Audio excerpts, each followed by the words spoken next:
in our town. This was on the TV, the radio, and the internet. The grown-ups didn't think the kids knew about it, but the kids in Miss Garcia's class heard some older kids talking about it, and they had questions. After school, Emma asked her mother, "Why did the police shoot that man?" "It was a mistake," said her mother. "I feel sad for the man and his family."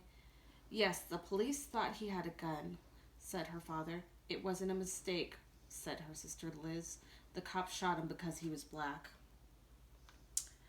Emma was confused. "He is brown, not black," she said. "Some black people have dark brown skin, and some have light brown skin," Emma's father explained. "Black usually means African American. Most of their ancestors were brought here from Africa as slaves." "I know what a slave is," said Emma. "That's when you have to do whatever the other person says." Yes, slaves had to do whatever white people told them to do. Even after slavery ended, white people didn't let black people live where they wanted, go to school with white people, or vote. Who are white people? White people came here from places in Europe or Russia or other countries. We are white, even though our skin is light tan. "Did our family do those bad things a long time ago?" asked Emma. "Yes," answered her mother. "Back then, many white people thought that they were better than black people, even though it wasn't true."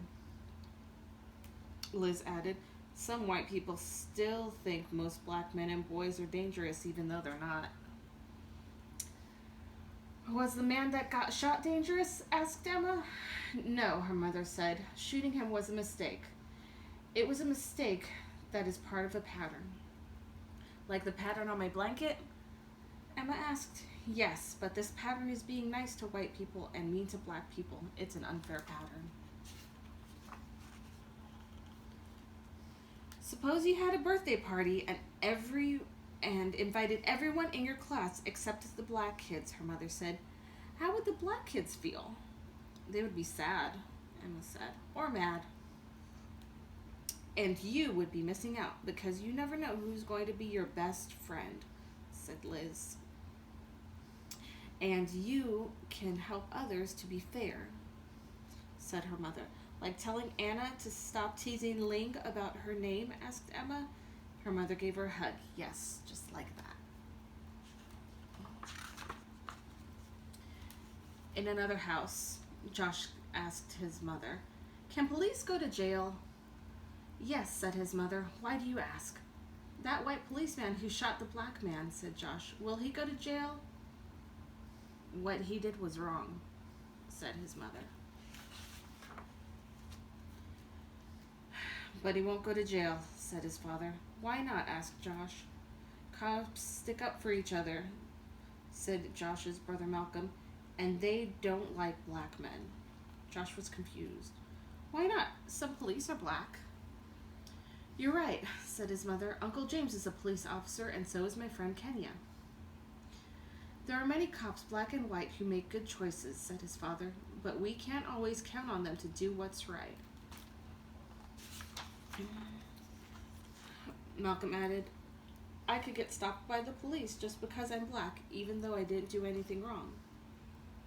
"That's not fair," Josh said. "What if it was a white man in the car? Would the police have shot him?" "They probably wouldn't have even stopped the car," said his father. "Sometimes white people are treated better than black people," said his mother. "But it's not right. Everybody should be treated fairly." Josh's mother gave him a hug. "We're proud of who you are and who we are. Harriet Tubman, Martin Luther King Jr., and Nelson Mandela were strong and brave black leaders. They showed us that we could stand up for our rights and set good examples for others. They were treated unfairly, but helped others learn to be more fair." "Some people haven't learned yet," said his father angrily. "Why are you mad?" asked Josh. "I'm mad because we're still being treated poorly sometimes, but I can use my anger to make things better," said his father. "Black people have a lot of power if we work together to make changes.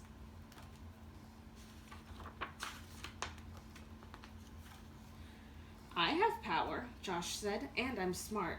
His father smiled. You're right, his mother added, and you can change people's hearts by sticking up for someone who is not treated fairly.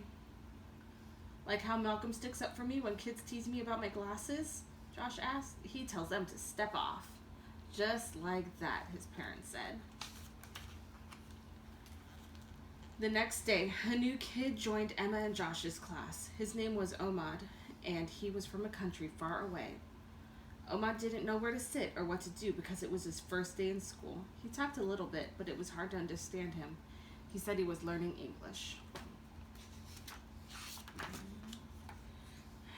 After lunch, the class went outside to play soccer. Daniel and Sophia picked kids to be on their teams. All of the kids were picked to be on a team except Omad. Daniel said Omad probably wouldn't know how to play because he was new.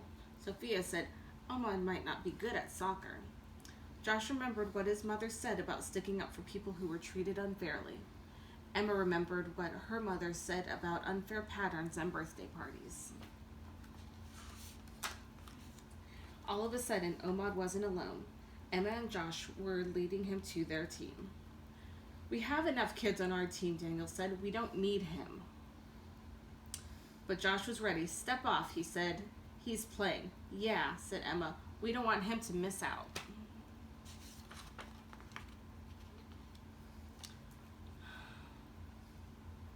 And just like that, Emma and Josh gained a new friend and started a better pattern in their school. And that's the end of something that happened in our town. For parents, there's a section in the back to explaining about the book and how to talk to your kids about racism. And to help define different words and phrases that might go over children's heads. So I hope you like it, and I hope that this sparks a conversation in your own household like it did mine. Thank you.